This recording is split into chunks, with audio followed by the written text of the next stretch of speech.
Good morning student, आप सबका स्वागत है क्लास में। और हम 2 लेसन कंप्लीट कर चुके हैं। और फर्स्ट लेसन राष्ट्र निर्माण की चुनौती, सेकंड लेसन हमारा था एक दल के प्रभुत्व का दौर, और अब तीसरा लेसन है हमारा नियोजित विकास की राजनीति। जैसा मैंने पहले लेसन के टाइम आपको बताया था कि जो नव स्वतंत्र राष्ट्र था, यानी कि हमारा जो भारत राष्ट्र था, उसके सामने जो मुख्य चुनौतियां थी, उसमें 3 मुख्य चुनौतियां थी। और ये 3 चुनौतियां मैंने बताया था कि हम 3 लेसन में कवर करेंगे। जैसे फर्स्ट लेसन में हमने राष्ट्र निर्माण की चुनौती के बारे में सारा देखा था। जो सेकंड लेसन था वो क्या था, लोकतंत्र को स्थापित करने की चुनौती था कि कैसे इतने बड़े देश में, इतनी जनसंख्या वाले देश में, इतने बड़े भूभाग वाले देश में लोकतंत्र को स्थापित करना हमारे लिए एक चुनौती था। और हमने देखा सेकंड लेसन में कि कैसे हमारे देश में लोकतंत्र को स्थापित किया गया। और अब तीसरी हमारे पास जो मुख्य चुनौती थी वो थी विकास की चुनौती। कौन सी विकास की? आर्थिक विकास की चुनौती। कि राष्ट्र निर्माण में जो हमने समस्या आई, उस समस्याओं का समाधान करते हुए हमने देश को राष्ट्रीय एकता के सूत्र में बांधा, सबका ध्यान रखते हुए।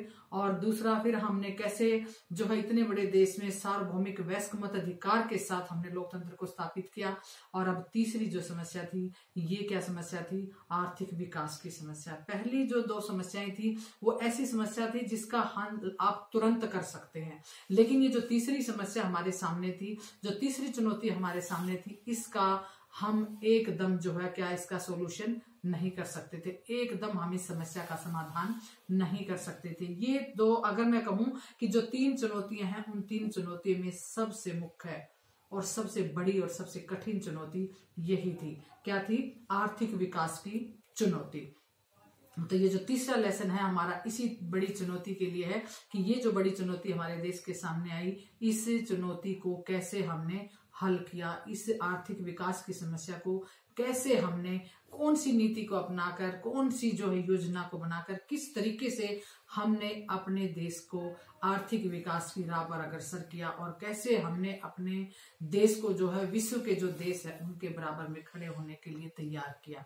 ये सारा हम इस लेसन में पढ़ेंगे। और लेसन को स्टार्ट करने से पहले मैं आपका ध्यान जो है पहली वीडियो की तरह ही ब्लैक बोर्ड की ओर दिलाना चाहूंगी। इस लेसन में हम जो है अध्याय 3 है ये, और लेसन का नाम है नियोजित विकास की राजनीति। हमारे ये सारे टॉपिक हैं, हम देखेंगे कि कितनी वीडियो में ये कवर हो पाएंगे, 2 में या 3 में, हम टाइम के अनुसार इनको देखेंगे। तो ये हमारा भाग नंबर 1 हम इसको कह सकते हैं।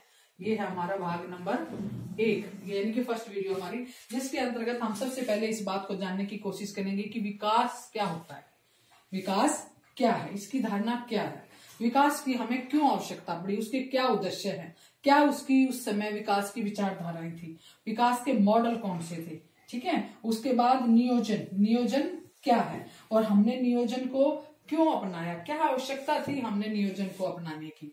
ठीक है। और नियोजन की आवश्यकता के बाद हम आ जाएंगे योजना आयोग की। जो ये हम नियोजन हमने जो अपनाया है, इस नियोजन को पूरा करने के लिए हमें एक संस्था की जरूरत थी, एक आयोग की जरूरत थी जो इस नियोजन के कार्य को आगे ले जा सके। तो उसके लिए हमारे देश में जो योजना आयोग बनाया गया, योजना आयोग के बारे में, उसकी रचना और उसके कार्य की, इसका जो है इसकी रचना क्या थी और इसके कार्य क्या थे। उसके बाद इस योजना आयोग ने जो प्लान की, उनको 5 ईयर प्लान बोला जाता है, और 5 साल के लिए करी जाती थी। तो उसके बाद 5 ईयर प्लान हमारे सिलेबस में सिर्फ 2 और 3, पहली, दूसरी, तीसरी, सिर्फ इतनी 5 ईयर प्लान के बारे में, जिनके बारे में हम बातचीत करेंगे।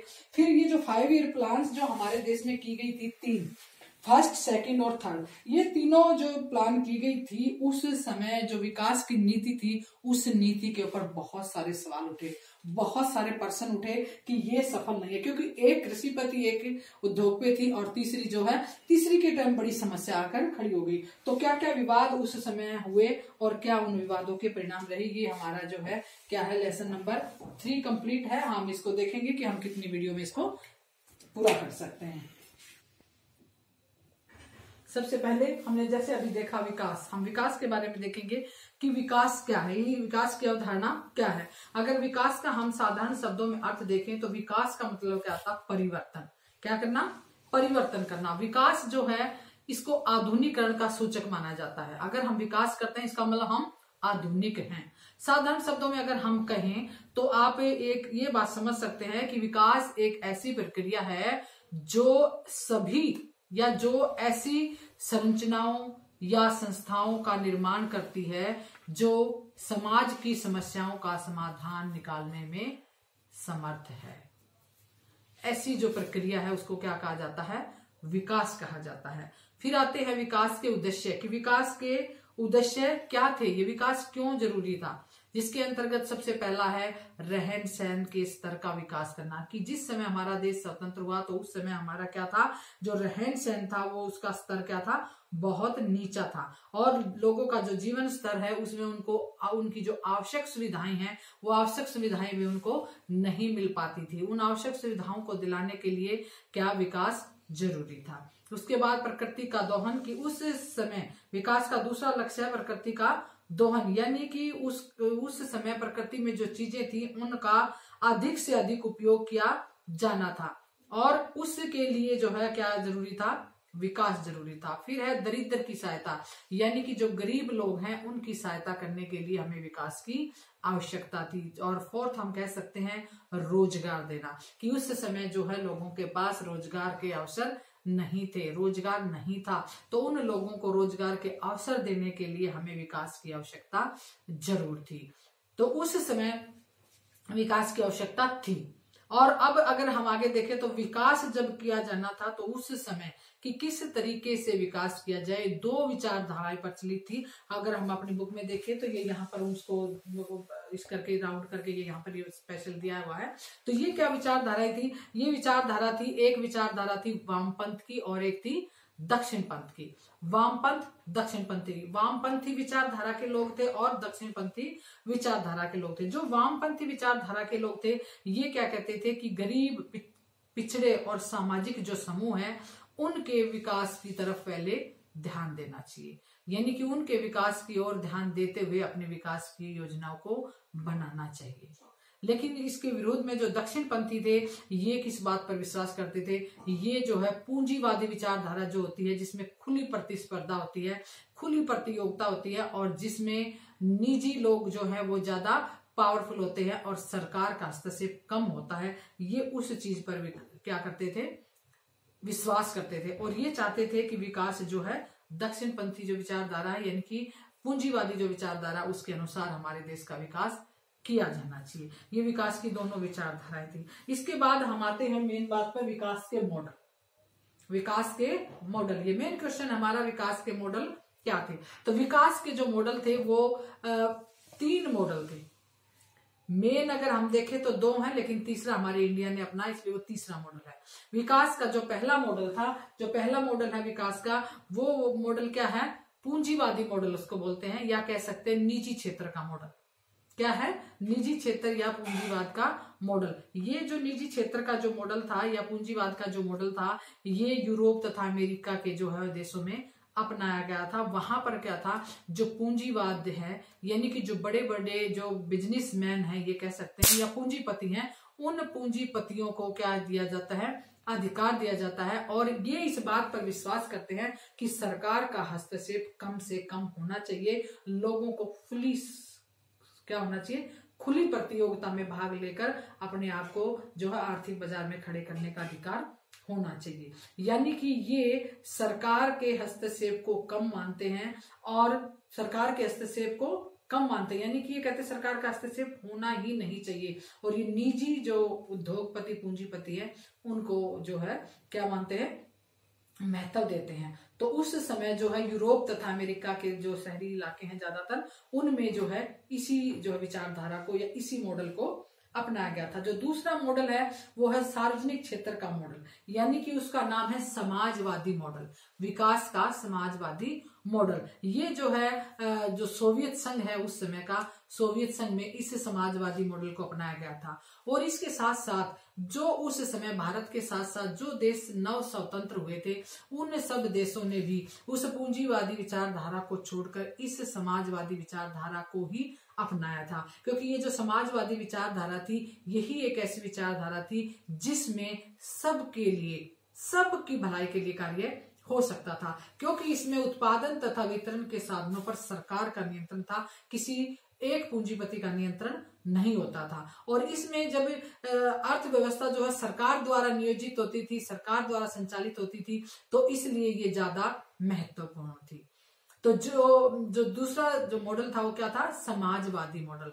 और भारत में भी जो है इस बात की घोषणा की गई 1955 में कि हम समाजवादी व्यवस्था को अपनाएंगे। अब दोनों में टकराव था, वामपंथी अपनी बात को बोल रहे थे, दक्षिणपंथी अपनी बात को बोल रहे थे। तो ऐसे समय में अब हमारे देश के सामने समस्या ये थी कि हम पूंजीवादी विचारधारा को अपनाएं या समाजवादी विचारधारा को अपनाएं, यानी कि हम विकास के जो मॉडल हैं उसमें पूंजीवादी मॉडल को अपनाएं या समाजवादी मॉडल को अपनाएं। उस समय हमारे देश में जो है एक और योजना देश के सामने आई, उसको बॉम्बे योजना बोला जाता है। ये 1 नंबर में भी क्वेश्चन आता, 2 नंबर में भी आता कि बॉम्बे योजना क्या थी। तो 1944 में जो है देश के 8 बड़े उद्योगपतियों ने जो है एक योजना तैयार की और उसमें ये बताया कि जो बड़े उद्योग हैं उन पर जोर दिया जाना चाहिए।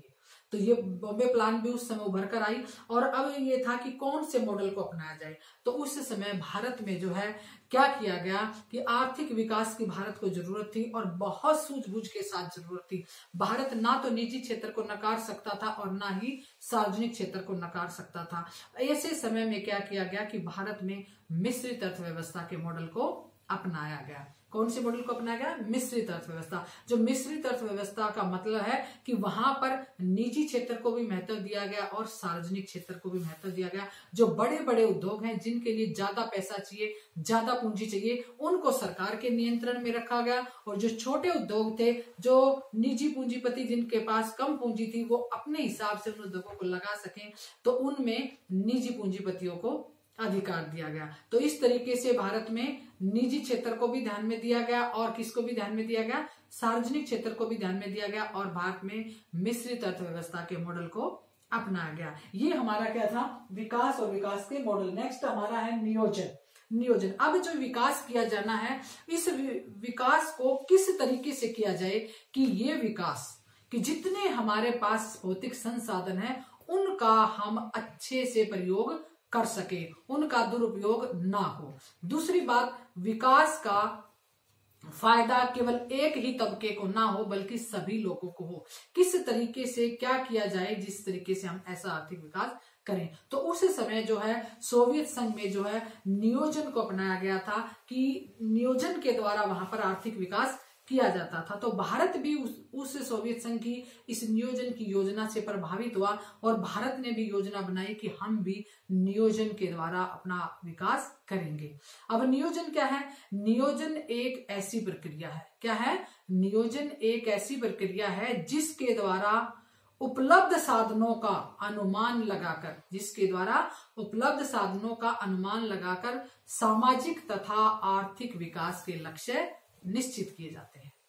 ठीक है, नियोजन क्या है? नियोजन एक ऐसी प्रक्रिया है जिसके द्वारा उपलब्ध साधन, जितने साधन हमारे देश में है, उन साधनों का अनुमान लगाकर सामाजिक तथा आर्थिक विकास के लक्ष्य निश्चित किए जाते हैं। और क्या किया जाता है? योजनाएं बनाई जाती हैं। उसको क्या कहा जाता है? नियोजन कहा जाता है। ठीक है, कि उन संसाधनों का प्रयोग एक निश्चित अवधि के अंदर कैसे अपने लक्ष्यों की प्राप्ति के लिए किया जाए, ये सब क्या है? नियोजन। अब बात आती है कि ये नियोजन अपनाने की हमें आवश्यकता क्यों पड़ी? नियोजन अपनाने की आवश्यकता क्यों पड़ी? तो सबसे पहले हमें हमारे देश की जो उस समय की जो आर्थिक स्थिति थी, उस स्थिति में बहुत सी चीजें ऐसी थी जिसकी वजह से हमें नियोजन अपनाने की आवश्यकता थी। उसके छोटे छोटे पॉइंट से मैं आपको बताऊंगी जितना हमें जरूरी है। जैसे पिछड़ी हुई कृषि प्रणाली की, उस समय हमारे देश में कृषि के जो है उस आधुनिकीकरण नहीं हुआ था, कृषि के आधुनिक संसाधन नहीं थे, सिंचाई की ऐसी व्यवस्था नहीं थी, कृषि का जो जोतों का आकार जो है वो सही नहीं था, यानी कि जो हमारी प्रणाली थी कृषि की वो पिछड़ी हुई थी। उस कृषि की पिछड़ी हुई प्रणाली को सुधारने के लिए हमें नियोजन की आवश्यकता थी। फिर हम कह सकते हैं रोजगार, हमारे देश में जो है रोजगार की कमी थी। और तीसरा हम औद्योगिकरण, कि हमारे देश में जो है औद्योगिकरण नहीं हुआ था, बड़े बड़े उद्योगों को स्थापित नहीं किया गया था, भारत जो है गुलामी में था और उस समय देश की जो आर्थिक स्थिति ठीक नहीं थी। नेक्स्ट हम कह सकते हैं शिक्षा, कि हमारे देश में शिक्षा का भी अभाव था और नियोजन को अपनाकर ही हम अपने देश में शिक्षा का भी विस्तार कर सकते थे।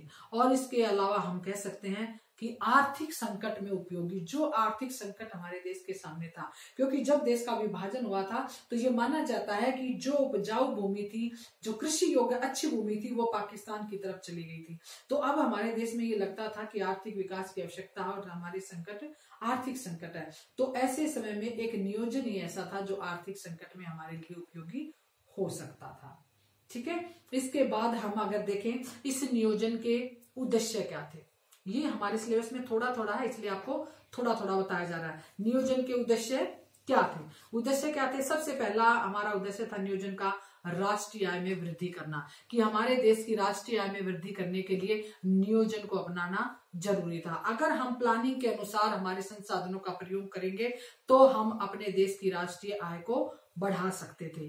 दूसरा हम कह सकते हैं रोजगार के अवसरों में वृद्धि करना, कि जो रोजगार के हमारे देश में जो अवसर थे, जो रोजगार के जो साधन थे, या हमारे देश में जो रोजगार था वो कम था, उसको बढ़ाने के लिए हमें नियोजन जरूरी था। यानी कि हम ये कह सकते हैं नियोजन का उद्देश्य था हमारे देश में रोजगार के अवसरों में वृद्धि करना। तीसरा हम कह सकते हैं निर्धनता को दूर करना। जैसे मैंने बताया कि भारत उस समय गुलाम था और आर्थिक नीतियां उन ब्रिटिश सरकार की इच्छा के अनुसार चलती थी, जिसकी वजह से हमारे देश में क्या थी, जो आम आदमी था वो गरीब था। अमीर और गरीब के बीच में काफी अंतर था, इसलिए निर्धनता जो हमारे देश में थी उसको दूर करना भी नियोजन का उद्देश्य था। और इसके अलावा आर्थिक असमानता में कमी, यानी कि जो अमीर और गरीब के बीच में जो आर्थिक असमानता थी उसको कम करने का भी नियोजन का क्या था, उद्देश्य था। और हम देखें तो और भी बहुत सारे हैं, जैसे फॉर एग्जांपल विज्ञान और तकनीकी का विकास करना। विज्ञान और तकनीकी का विकास करना भी क्या था, नियोजन का उद्देश्य था, क्योंकि हमारे देश में विकास जो है विज्ञान का और तकनीक का विकास इतना अधिक नहीं था। और अगर हम और देखें तो क्षेत्रीय असमानताओं में कमी करना। नियोजन का उद्देश्य क्या था, क्षेत्रीय असमानताओं में कमी। क्षेत्रीय असमानता का मतलब है एक क्षेत्र का अधिक विकास होना और दूसरे क्षेत्र का कम विकास होना, यानी कि इस तरह क्षेत्र के विकास की जो असमानता थी उस कमी को दूर करना भी क्या था, नियोजन का उद्देश्य था। तो हमने क्या क्या टॉपिक इसमें किए हैं, सबसे पहले हमने विकास का किया है, विकास के मॉडल किए हैं, नियोजन की आवश्यकता, ये हमने सारा आज इसमें किया है। और आपने जितना मैंने ये करवाया है उसमें जितने मैंने क्वेश्चन बनाए हैं, जैसे विकास के उद्देश्य, विकास की दो विचारधारा व विकास के मॉडल, विकास की और जो है दो विचारधारा, वामपंथ क्या है, दक्षिण पंथ क्या है, नियोजन क्या है, नियोजन की आवश्यकता के कारण उसके उद्देश्य, ये जितने क्वेश्चन मैंने बताए हैं ये सारे क्वेश्चंस आपने करने हैं और इसमें से आपने एक एक नंबर के क्वेश्चन भी बनाने हैं। और नेक्स्ट जो है जो 5 ईयर प्लान्स है और इसके आगे के जो टॉपिक्स हैं ये हम दूसरी वीडियो में देखेंगे। ठीक है, ओके, बाय, गुड बाय।